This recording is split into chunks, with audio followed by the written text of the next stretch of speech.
Hey Yins, it's Megan with a wonderful event here in Pittsburgh that we think you should know about.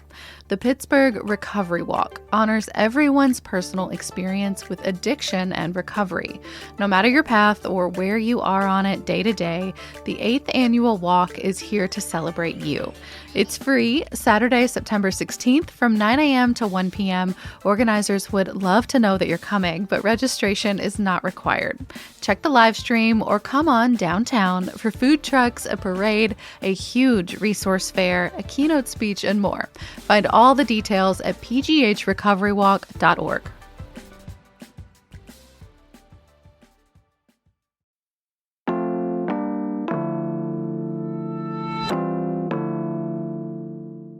Today on CityCast Pittsburgh. This week, in 1956, President Dwight D. Eisenhower called a big meeting on citizen diplomacy.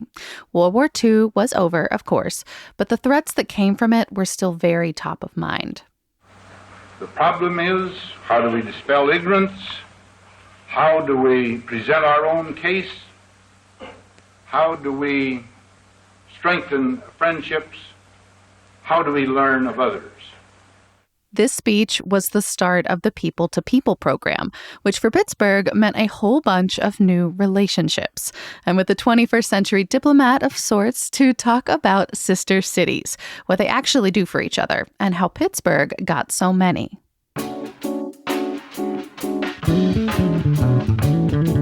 It's Wednesday, September 13th. I'm Megan Harris, and here's what Pittsburgh is talking about.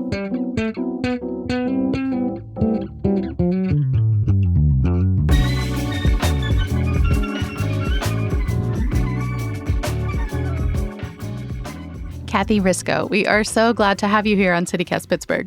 Thank you. Thank you. You are the director of a group that I didn't know that much about until recently, the Sister Cities Association of Pittsburgh. I know you do a lot of work representing our whole region, but how did Pittsburgh get all these sisters?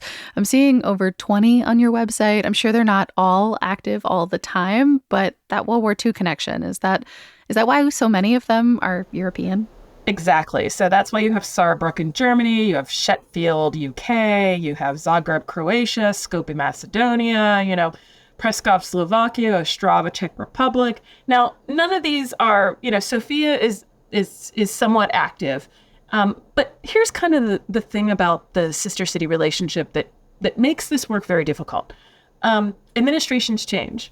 Mm-hmm. And not just here, but also there. And in some of these countries, the government isn't as stable. You mean now as opposed to maybe when we signed the agreement? Exactly. Or also, we might have had something very much in common with them prior to the collapse of the steel industry that we just don't anymore. Yeah, I was kind of wondering what qualities we've historically looked for in a new city. What does our city's Bumble profile look like? Is there an About Me section? Do we have a type?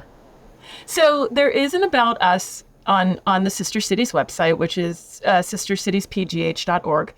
And we refer people to that. But also, when I get approached, which I probably get approached at least once a month, sometimes more often, to become a sister of Pittsburgh. We're that popular? People are coming, knocking on our door? A lot of what I think people really like about Pittsburgh is how we've changed our economy from a salty, a dirty steel place to eds and meds, AI, robotics, cybersecurity. And now you're speaking the former mayor's language. Yeah. So the fact is people are really interested in how we did that, and how can they learn from that. So a good example of that is prior to me being in this role back in either 2018 or 2019, a delegation came from Da Nang, Vietnam, which is one of our sisters that became a sister in 2008. And Da Nang really wanted to learn how we redeveloped our waterfronts. So what did we do? We had them sit down and meet with River Life, because that's the work that they're doing, right? So there's an opportunity for us to take best practices here and take and share and vice versa. And that's why I think that the policy piece that's traditionally not been part of the Sister Cities three-legged stool is really, really important. Mm-hmm. Typically, the Sister Cities format is around educational exchanges, cultural exchanges, and economic exchanges. Have we had any really fun inquiries, during your tenure so far where, a city reached out to us or someone here in Pittsburgh maybe made a case for us to connect to someone that just sticks out to you as being like, wow, okay, yeah, this is a good idea and this is why? Or on the flip side, a terrible idea. It was just it was never going to work. I don't know if this is a terrible idea. I don't think it's a terrible idea. It didn't have legs, and maybe someday it will. But I had the vice mayor of Pittsburgh, California, reached out to me on LinkedIn and said, "Hey, do you guys consider domestic sisters? Because we are named Pittsburgh because U.S. Steel opened a steel factory here and then renamed this small town Pittsburgh, California." So we obviously have something in common with you. So I had a really nice conversation with this gentleman and said, I don't know about domestic sisters, but I don't have a problem with it. I'll talk to my board. We'll see.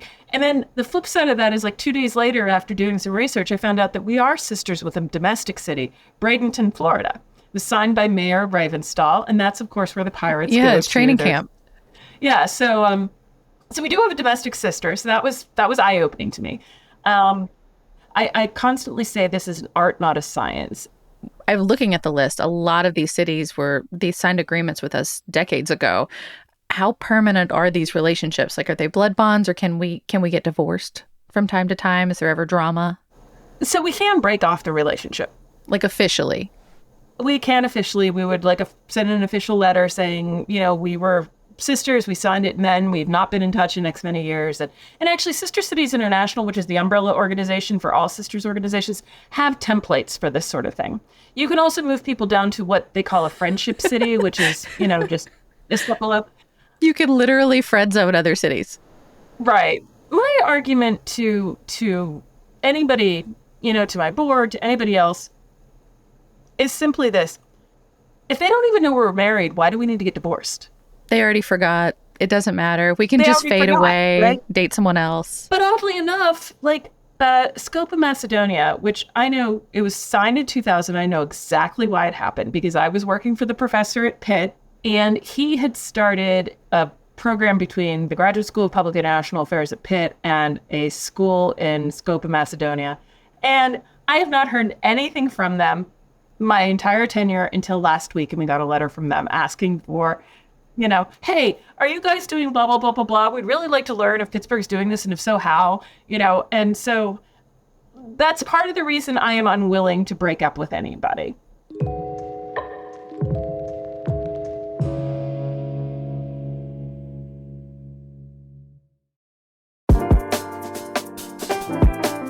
Hey Pittsburgh, it's Megan. If you're craving a delicious scoop on a hot summer day, get yourself up to Bakery Square. It's the new local home for Jenny's Ice Cream in Pittsburgh. I know, it's sort of sacrilegious here to love an Ohio brand this much, but y'all, I've been a Jenny stan for years. Their flavors are so creative. The brown butter almond brittle, the brambleberry crisp, the darkish chocolate. They have dairy-free and gluten-free options too, and they'll be dropping new flavors every week now through August 10th. I am so stoked that I can finally get my from-scratch Jenny's Fix right here in Pittsburgh at Target, Whole Foods, even Giant Eagle. Find all their flavors and fun facts at Jenny's, that's JENIS.com.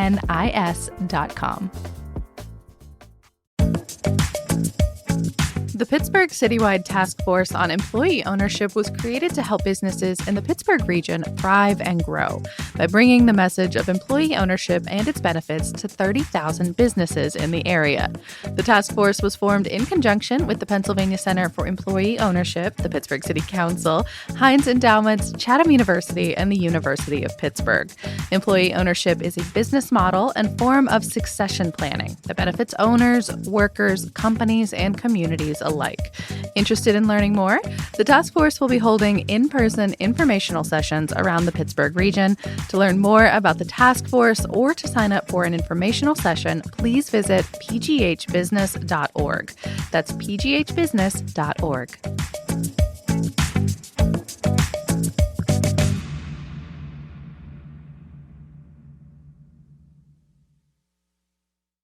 I noticed that Wuhan, China is on our list of sister cities. Wuhan, of course, became the epicenter at the start of the pandemic. How did that relationship come into play in those early days? Yeah. Wuhan is a really special relationship. First off, we celebrated our 40th anniversary of sistering with Wuhan last Wow. year. And so when COVID hit, Pittsburgh did send PPE to Wuhan, and they sent us this lovely thank you note. And then they also sent us this very large document that was how they were addressing and dealing with COVID in Wuhan during, like, as it was happening. And we not only shared that with the mayor and the county executive, but then we shared it across the United States and said, Wuhan is our sister and Wuhan gave us this information. And if it is of value to you, we want to make sure that everybody has it. If Pittsburghers feel really strongly about a new sister city, or, if someone else were to hear this, how would you recommend that folks get involved with existing relationships or maybe recommend one from scratch? So on my website, which is sistercitiespgh.org, there is a volunteer link. So you can click that, and in there it gives you the opportunity to say whatever you want. The Korean Association of Pittsburgh reached out to me, and they were really interested in Pohang possibly becoming a sister of Pittsburgh. And they had been doing a lot of work with them. And in fact, Pohang raised the equivalent of $75,000 from their local government to then invest in the Korean War Memorial that's on the north side of Pittsburgh. They built a garden, and then we did a ceremony for the 75th anniversary of the armistice of the Korean War. And people from Pohang, including the vice mayor, came to Pittsburgh to celebrate that and had a luncheon. And it was really lovely because, again, every sister relationship is different. I don't know if we've had another sister who's raised that amount of money and invested it in the Pittsburgh region. But when they were here in July, we signed an MOU with them. Under the Gainey administration, he is signing MOUs. He's signed 2 now, Dortmund and Pohang, and he has made them for the tenure of his current tenure. If he's reelected as mayor, then he can renew the relationship or not. If somebody else becomes mayor, they can renew the relationship or not. But I think that that's a really good approach because we have had experiences where you have a sister that, you just have nothing in common with anymore and they're just there. Yeah. Are there any sister city relationships that we, haven't finalized yet? Maybe they're still in the works? One of the things that Pittsburgh is doing right now is we're interested in finding our first sister in Africa. We have had inquiries from multiple cities now, and hopefully that'll culminate with a trip to Africa next year to visit a couple of these different cities and meet with people and see where there are legs. But yeah, there is a huge gap. We do not have an African sister, which is, for a city who has as many sisters as we do. Yeah, because when I talk to, you talk to Chicago, you talk to Charlotte, you talk to cities that are bigger than us, and they're like, we have 5. And I was like, oh no, we're just really friendly. I'm not mad about that reputation. So are there any sister city projects that you've been working on that you're super excited to share with Pittsburghers in the near future? One of the most exciting things that we're going to be doing, I think, is the POP district at the Warhol, which is a workforce development program as well as a neighborhood stabilization program. It's really innovative for a museum to be involved in this sort of work. It has caught the attention of now 2 sisters, both Saitama City, Japan, and Glasgow, Scotland. But we could envision POP districts in all of Pittsburgh's sister cities. And the whole goal of it is that the next Andy Warhol doesn't have to leave Pittsburgh and go to New York City to be the new Andy Warhol. They can stay in Pittsburgh and become that person. And that's really exciting. And that sort of innovation that's happening in our region is something that we do want to say to people in international cities. Look at this cool stuff we're doing. You can totally do this too. Kathy is the executive director of the Sister Cities Association of Pittsburgh. Thank you so much for representing us and helping us make good matches across the world. Well, thank you.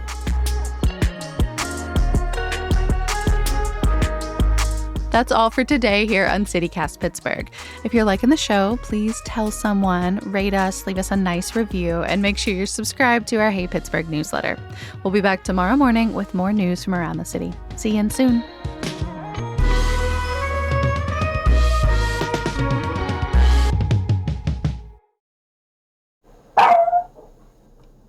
Got him again.